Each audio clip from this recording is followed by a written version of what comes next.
Okay, so first I'd like to thank the organizers, Antonio, Geraldo, Sylvia, Valentin, and Julio. I appreciate you doing such a good job on this conference. And I also like to thank the speakers for giving some nice, interesting, wide variety of talks. I'm going to talk about infrared acceleration radiation. My name is Michael Good. I'm in the capital of Kazakhstan. And what I mean by infrared is the deep infrared. I mean soft particles. I mean particles where the average energy per particle is 0. And so this is one point of the infrared triangle associated with soft theorems. Now, to give a little bit of context and a little bit of motivation, the first paper on soft theorems in QED was 1937 by Bloch and Nordseek. And one of the things they found was that the average radiated energy during some scattering event here is equal to the classical radiated energy with a corresponding classical trajectory. So what I'd like to do is present that classical trajectory for beta decay, and that is inner bremsstrahlung, radiation emitted during the escape of an electron from the nucleus, where the neutron turns into the proton and emits an electron and an antineutrino, but the electron accelerates away and gives off some nice radiation. So, you know, it's been a lot has happened in the last 85 years since that paper. And I'd just like to point out a little bit of the context with respect to what the problem that I'm interested in and the trajectory of motion that corresponds to this infrared radiation. Namely, in 1949, Chang and Falkhoff found a classical computation that gives the total energy emitted for this breaking radiation, this beta decay emission. So when you step back and think about this, I mean, look, it's a probabilistic phenomenon. It's 100% quantum, and it's kind of, from a certain sense, pretty outrageous that you could even get any kind of classical computation to determine the total energy radiated from a nuclear process like beta decay. So it was simply used as a heuristic and gave the right answer. By far the dominant lowest order answer for the total energy emitted. Now, of course, you need QED for the higher order terms, radiative corrections, but in most contexts, it's the lowest order term is like 99.9% of the energy. So that's for rubidium. In 1954, Lowe was studying low energy particles and developed further these soft theorems. In 1962, Jackson had his first edition of classical electrodynamics and put in Chang-Falkhoff's classical computation for pedagogical purpose. And Weinberg in 65 extended the soft photons to gravitons. And throughout the decades, there has been good experimental confirmation of this total energy radiated, but in 77 and 83, a very precise and very accurate results confirmed this energy. So I've got here this nice picture of a nucleus emitting the electron, and I've drawn just a heuristic here where the photon is coming from the acceleration of the electron, not from the nucleus. Okay, so that's kind of the phenomenological context that I'm working in right here. It's actually possible to independently treat the creation of the electron and the radiation of the electron from its acceleration. And that's for all practical purposes done by the experimentalists for many decades. So let me just give you a 1, 2, 3 about the Chang-Falkhoff classical computation. Here's the trajectory. The velocity is 0 before time equals 0. You can think of the electron as static or as not even existing, if you like. And then at time 0, there's a birthing moment, and the electron is infinitely accelerated with a final speed s after time equals 0. So there's no real time dependence in any sense. It's a step function. But with this trajectory, you can get the experimentally confirmed energy distribution. It's very similar to synchrotron radiation, qualitative shape. And integrating over the solid angle, you can get the total energy emitted. Now this is the equation that I'm most interested in. This total energy emitted. Q is the charge of the electron, S is the final speed of the electron, and delta omega is simply the frequency range of your detector. It's the maximum frequency minus the minimum frequency.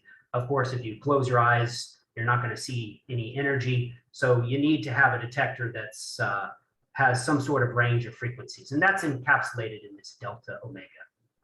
So it includes the UV and an IR cutoff. And this is what has been experimentally confirmed.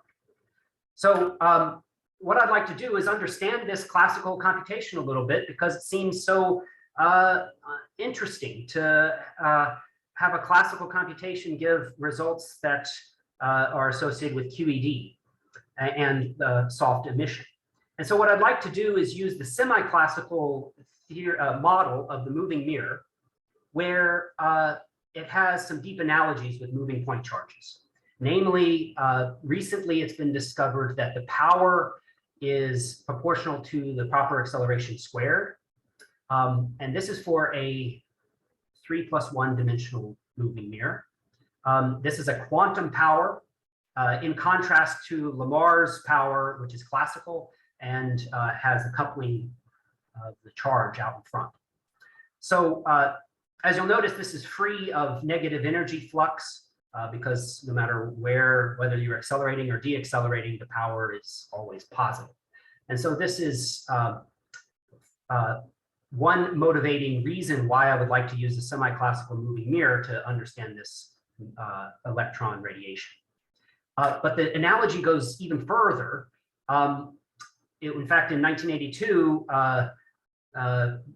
Larry Ford and Vilenkin found that the self-force of the moving mirror is actually the same form as the Lorentz-Abraham-Dirac self-force. This is the magnitude. You just simply take the proper time derivative of the proper acceleration. It's a quantum force, but it very closely mimics the classical self-force.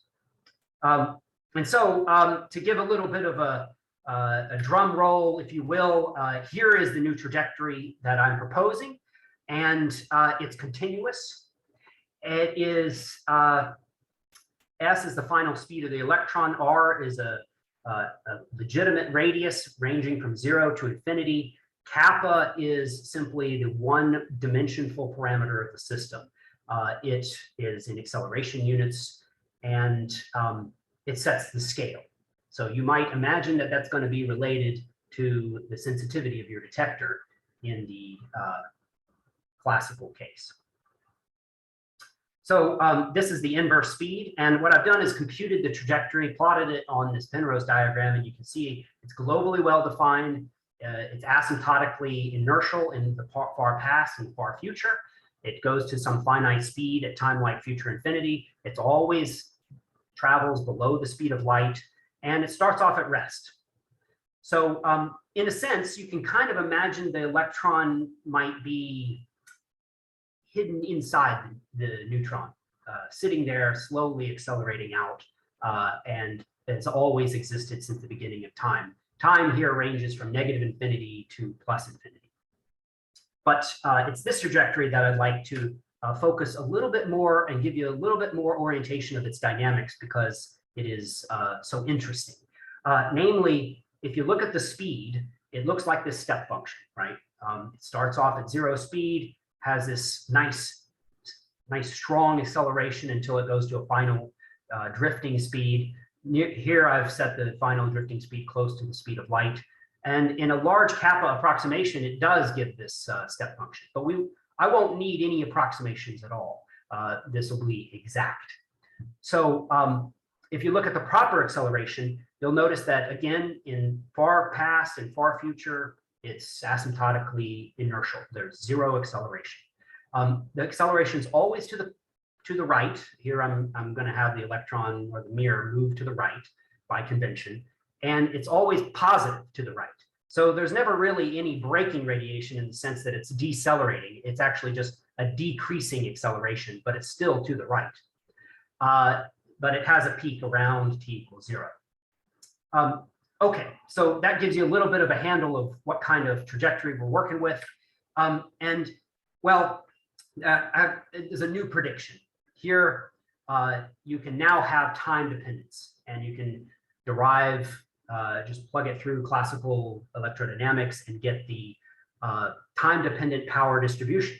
Integrating over the solid angle, you'll get the power. And so in principle, this is testable.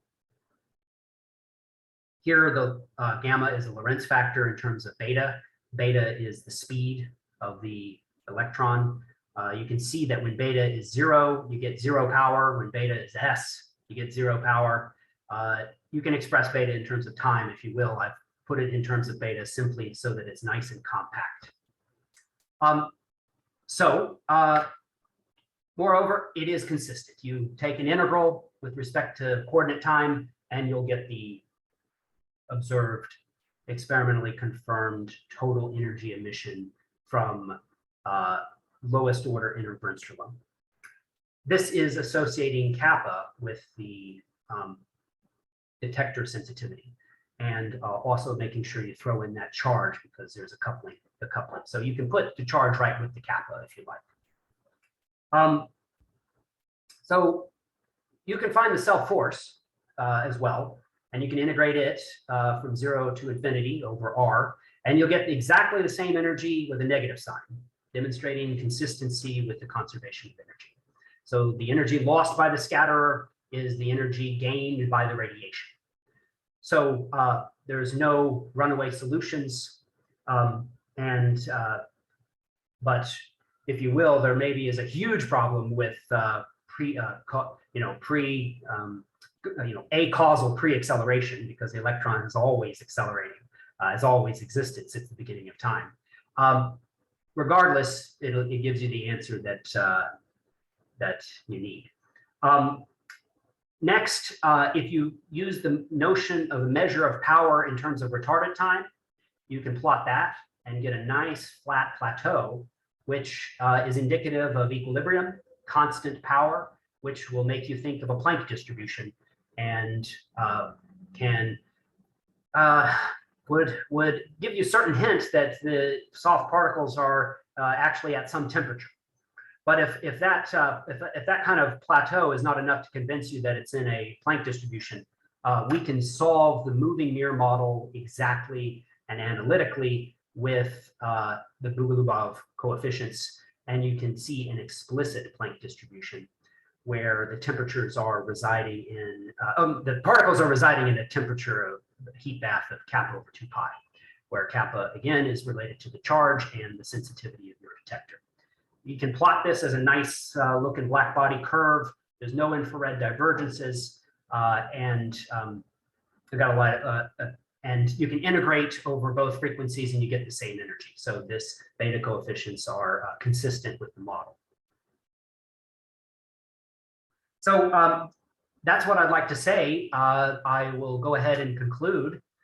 These are the points that I think are the most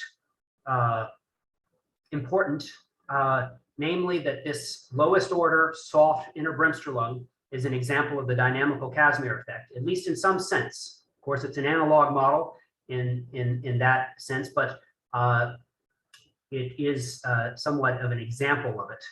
At least I can also say that the soft inner bremsstrahlung is experimental evidence of self force, and there's no an argument can be made here that there's no evidence for classical self force for an individual moving charge, and so it could be here that this is the first experimental evidence, and I think that may highlight the potential interest that one can have in soft inner bremsstrahlung that may not have been fully appreciated before.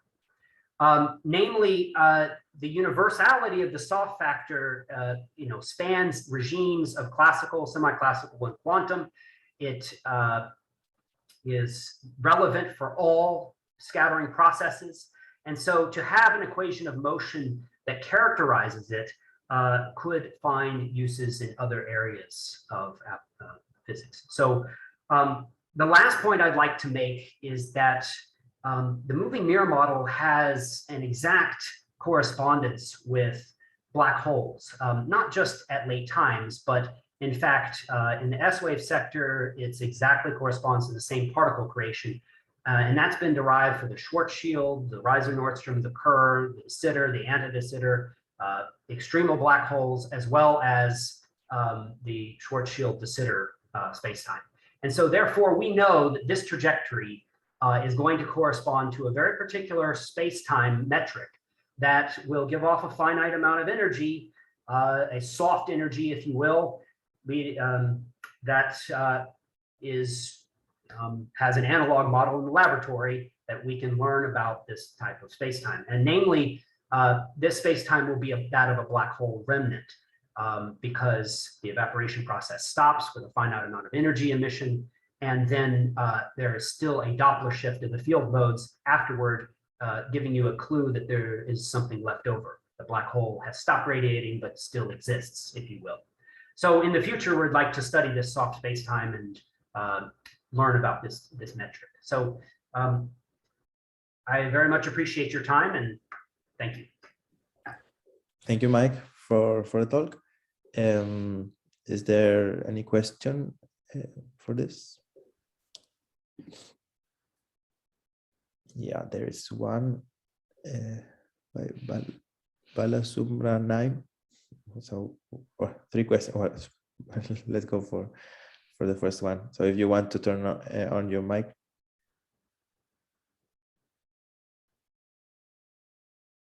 I don't see him yet. Maybe he has. Maybe it was a mistake. Okay, so let's go for Ignacio Reyes. Yeah, can you hear me? Yes, I can. Yeah, okay. Thanks for the talk. Could you go back to, it was one of the first expressions you had, I think, for the power. You made a statement, something like the power was positive definite. Yes. How did you find this formula? Like, could you explain this formula? I'm asking because in general, the null energy condition can be violated by these systems. So what does this mean? So basically, if you take the 1+1 mirror and you compute the flux on the right side, and you add it to the flux on the left side, and then you take that integral that gives you the total energy, and you peel off a dt in coordinate time, defining dE dt, which would be a good definition of power, the change of energy with respect to coordinate time. Then you can express it as this Lorentz invariant. And Lorentz invariants are, like the speed of light is a Lorentz invariant, it's the same in all dimensions. You can then move up in arbitrary amounts of dimensions and say that this is the power radiated by an object of interest in 3+1, which corresponds to this moving mirror in 1+1. The field equation, not so clear about. So the actual field modes, maybe not so clear, but you can still do, you can still add the left and the right side for these beta Bogolubov coefficients. So what do you mean by left and right sides? As the mirror travels, it emits flux to the right, but it also would emit flux to the left. And there's one particle for on each side, and you just include both sides of the mirror rather than only one, because usually you only include one because you think of the particle detector sitting on the right side detecting the radiation emitted to the right. But to go up to 3+1 and to use this power formula, you need both sides. You got to look on both sides of the mirror. Okay. I hope that, but it eliminates negative energy flux because of, at least in terms of this measure. I mean, it's no longer the stress tensor, right? So stress tensor still has negative energy flux, but this is a power. Okay, thanks. Okay, so we have another question by Anton Idelton. Thanks for the talk, Mike. You mentioned experiment towards the end, so I guess the obvious question is this measurable an experiment? I mean, what kind of parameters do you need? Are they available? Yeah, I think it's up and running. I would like to know some beta decay folks because throughout the decades, they have this done with several different types of atoms, different nucleuses, and the free neutron even. So with a wide range of sensitivities for their detectors, but they always, it's always this equation is showing up, this total energy equation at the bottom here. So, I mean, mostly they're quite interested in the radiative corrections, confirming that QED is correct, and that's so it's this dominant energy. So this, I don't think the moving mirror, well, it might, but I don't think the moving mirror is going to have any hope for getting these radiative corrections, because you need to add up Feynman diagrams, and it's just the universality of the soft factor and the universality of all the Feynman diagrams are maybe encapsulated in this lowest order term. But yeah, that's it would be lovely to measure the obviously what I'd love to measure is this power because the time dependent, because I don't as far as I know, QED has not or may not be capable of getting this kind of time dependence or this time dependent power. I'm not so sure. I'm sure it's capable, but it's not something anyone normally does, right? You don't want to do time dependent calculations in QFT. It's a nightmare. Cool, thank you. Thank you for the question. Okay, so the last question, Morgan Lynch. Yeah, no, I'll piggyback off that as well. Like, yeah, that's an interesting expression for the power. Just first comment. I wanted to ask, in terms of when you look at the photon spectrum from all of these beta decays, is the acceleration or the temperature that you see from these or something like this, does it vary depending on the nucleus? So if I have a free neutron or whatever, do you see different temperatures? Let me be as frank as possible. The temperature was a surprise to me.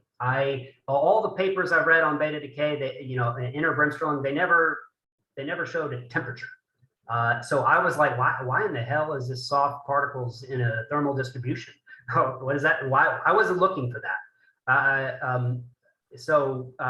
I didn't see it. Although, obviously there's a big regime of physics associated with thermal Bremsstrahlung, but I have never quite found thermal inner Bremsstrahlung associated with beta decay. So this seemed like a new temperature, a surprise, at least to me. And and you said that this delta that you have right here, is that okay? Because I get that comes from integrating over that frequency, and so they just set, I guess, which diverges or something like this, right? So you just set the okay. It would have that. If you integrate to infinite frequency, then you would have that nice divergence. And so the idea is that you're integrating up to like whatever, some detector window. That's right. Right. Okay. So then, but I guess with this expression that you have here, then, so you would instead, you'd be integrating up to the acceleration.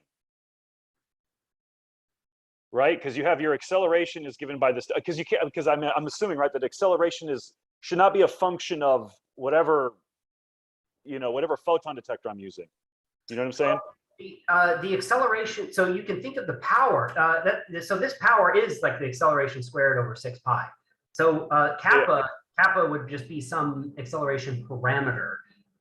So if you're integrating, so let's see, so you're saying if you're integrating up to the, so this is some sort of units of acceleration, yeah. But I don't know if what kind of acceleration it would correspond to, but in the sense of the electron actually having an acceleration, because it's not constant ever. Sure. Yeah. Okay. I was just saying it's kind of interesting just because for the idea is, if you are integrating up to this acceleration in some, say there's an approximation or something like this, where it's constant or something like this, is that it kind of sounds like this displacement law, where the peak frequency is proportional to the temperature. I think it's Wien's displacement law. And then, so it might be like you're integrating up to like, some characteristic temperature scale or the frequency scale, which is set by the acceleration, just as a thought or comment, but. Yeah, it's making me think, because it's a very you're reminding me of how it's like the temperature you get depends upon your own detector. So I have to understand the quantum fundamentals behind that. So yeah, I like I'll think about this Wien's law with that. So thank you. That's cool. Yeah, great talk.